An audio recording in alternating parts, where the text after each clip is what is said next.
the digital space allows us to act on our unlimited creative potential as human beings. And that can be for the betterment of yourself or for the worsening of Mm-hmm. yourself. Mm-hmm. Yeah, If you you, go in two sides. Yeah. because you're connecting to whole entities. So if your inner world's directly oriented towards something positive, you can use the internet to educate yourself, to expand yourself in a specific direction and to evolve and grow. In the same way, if you are oriented negatively, right? You can use the internet to as a nonstop creative black hole where you're in a constant state of consuming. You can watch porn, you can interact with all these negative aspects in the same way you can interact with the positive ones. It's omni-use technology. And it's interesting because in the past, if you wanted to do something that was self-destructive, it was way more out of your reach, right? Like in doing something self-destructive in the physical world, it takes many more steps, right? Or versus in the digital world, it's always available to us. It's this interesting conundrum where we have this road to salvation and to manifest the things that will create abundance and growth for us. And this through the same keystrokes and the same technology, you have this ability to create very self-destructive actions. And it's all up to where we are at mentally, right? Our inner consciousness, being mindful of how we're using technologies to which ones play out.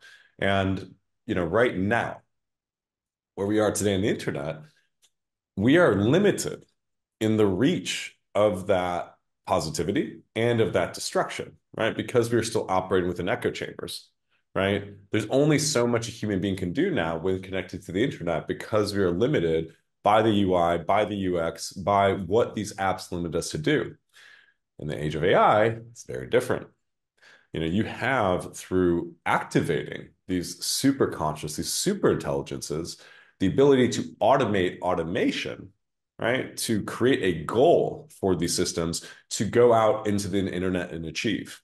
So effectively, your intention used to be limited by your own ability to navigate the internet. But now with these AI systems, if you know how to string them together, you can create, again, massive abundance, right? In ways that can actually have physical impact on the world, right? In the same way, you can create very destructive actions. And I bring this up because there's just a lot to reflect on here around. Yeah, Um, and my question would be, in the next 100 years, will the next generations demand for the physical world? That's my question, because I don't think they will. I don't, and I see the when you look at the past generations, and I have been, because I'm um, helping my students, or getting them into the next level of humanity, I say, which where they expand in all areas of life. I read a lot of books on wealth, business, and management, also on health and relationships, and like also the so I have read some um, amazing life stories like Rockefeller, and I have done research on uh, like especially the old generation who have done amazing stuff on wealth building. I can clearly state that even the people who were able to create wealth today, from Elon Musk to startups, or Jeff Bezos, or we don't have the same motivation or inspiration a couple of generations before had. Like, no human on earth right now have the motivation of Rockefeller, the first Rockefeller, who created the first wealth and everything, because there wasn't much in the physical world, and they want it all. And when you look at the human experience a couple of 100 years ago, like, humans wanted to experience a lot in the physical world, but right now, when you look at the physical world, it's just saturated with the technology and everything. It's like you can just go on a date 10 times a day using date apps, and you can order all the food in your city, in your home, like in 10 minutes. And like, when you look at what's going on, the physical world is saturated. There's no way to go, right. Like it's just too much. It's saturated. It's just full. And with that, I see that on when I look at it from a human behavior perspective, human behavior is changing in the next generations right now, because they can get everything whenever they want. Like my daughter here in London, she can order Indian food, Chinese, sushi, Japanese, Turkish food, British food, whatever, and get that delivered in our house in, 20 minutes. Of course, she's more interested in Roblox than the physical world. But we weren't there. It's like I didn't have that. I had to go to a restaurant to eat. And I was born in Izmir, which is west of Turkey, and we didn't even have a sushi restaurant when I was like growing up, a teenager. And I was so and I so much liked sushi. I was able to eat sushi when I was in London. So I would look forward to going to London to eat sushi. Now it's not like that. You have it all instantly in your finger on your fingers. So they are not where I'm coming is the next generations and the generations right now, even us, but the next generations are more. They are not interested in the physical world anymore. Like we're So, getting less and less interested in the physical world. They are interested in the next level. So for me, next level humans are in virtual reality and using the virtual reality, because there are endless, like you said, opportunities, and there are endless ways to go. And something to what you said, um, we, we can't, like, we can hide, we can postpone our evolution in our minds and consciousness, but we can't run away from it. It's like if like that's like sitting at the basic core of human behavior is motivated with thoughts and thought patterns. And unless you get conscious on your thinking patterns and mind, but you can change your behaviors. So it's kind of like the conscious people are already choosing consciously whether in the physical world or the virtual world. In the virtual world, it's unlimited opportunities. Of course, they can go from black to white. You can go, but it's like if you haven't done the work, and if you haven't taken your lesson, or if you haven't done what you need to do to evolve, especially in your mind.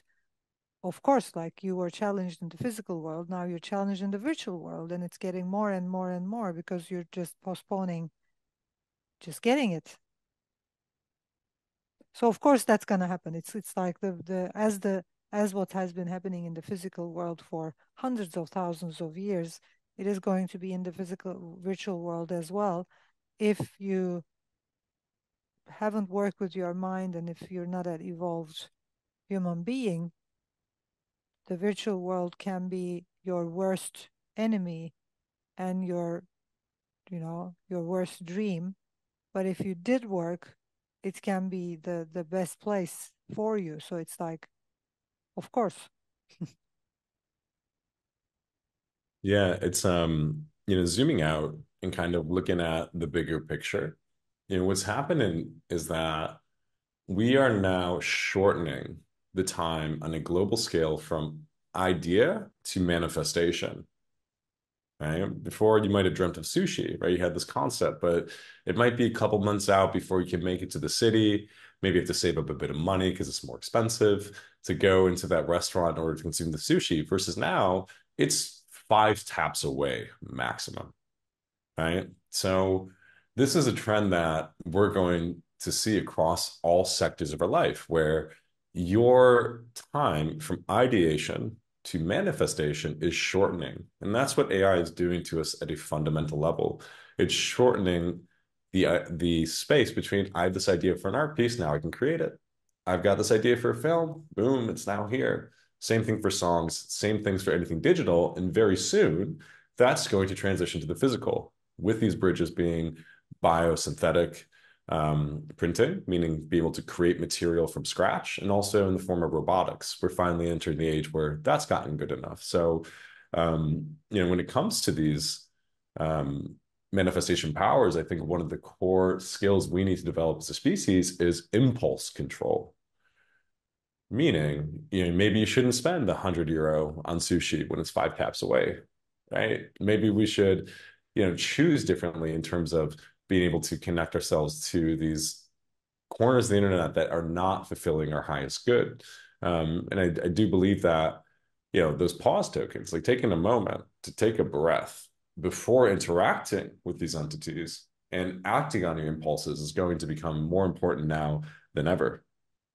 Yeah, but like I said, it's like unless the perception of the mind changes, unless you evolve in your mind, you can't change the result by changing your behaviors.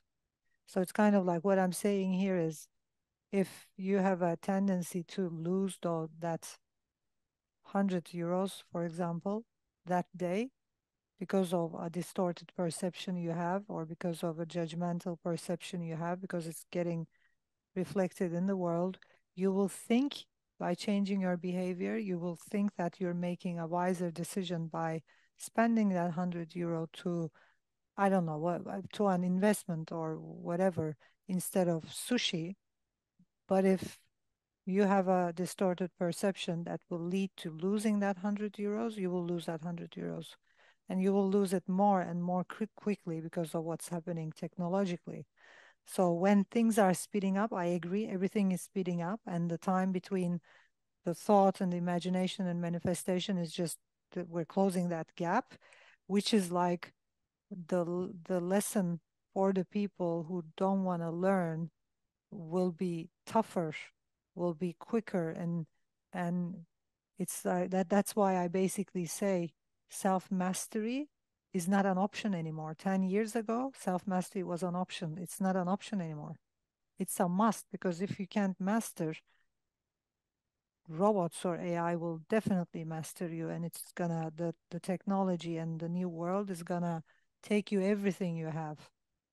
And being conscious, it's like to make for us to make conscious decisions, to be able to govern our lives, our behaviors, we need to learn to govern our minds, because it all starts in the mind. It's like if you don't use any self mastery tools, if you're not doing anything to master your mind, bye bye.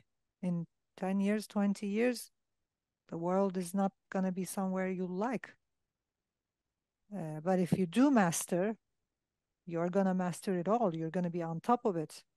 And, and right, it's like we can't, on the physical level or the virtual level, or we can't change the result before changing what caused it, which is your perception, your thoughts, your judgments, your mind, So what I suggest to my students or the people, who are following me as an influencer or as a teacher is learn to govern your mind. Use the methods I teach or use the tools that are available. Learn to govern your mind, because unless you govern your mind, you can't govern your life. And we are in a huge, huge need to govern our lives. It's like fast, it's like you said, like manifestation, bam, bam, bam. It's like every week you hear something happening with AI, and it's gonna keep on speeding up. People will lose their jobs. They will need to think more creatively. It's like it's so the people who are masters will win. And how I see it in the next, and that's why our slogan at Nevşah Institute is, our motto is next level humans. Next level humans are here and here to stay. The rest, I not only think, but I clearly see that it's going to be dust.